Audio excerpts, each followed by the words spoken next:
Ben and I have actually talked for years about sort of the importance of failure in experimentation and how people don't want to talk about their failures.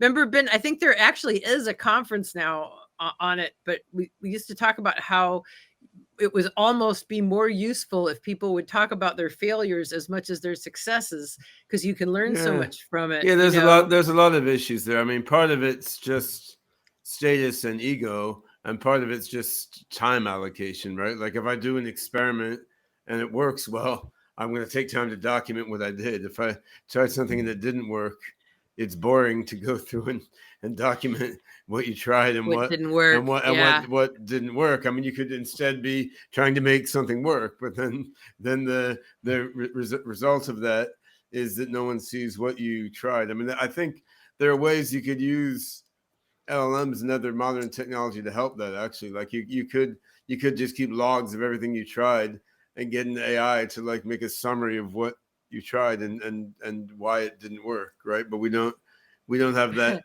instrumentation in a really we don't have that kind of practice, right? Yeah. People could do that today.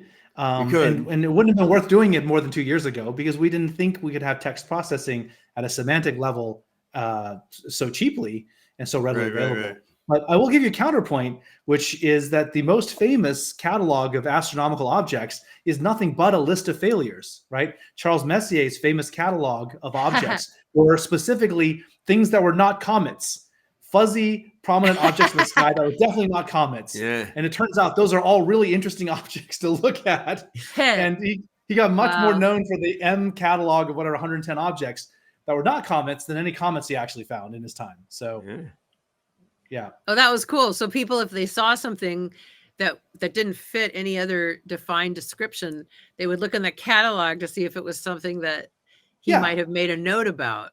Right. Right. You're like, this fuzzy thing, is that a comet? No, Messier noted this is not a comet, right? That's very cool.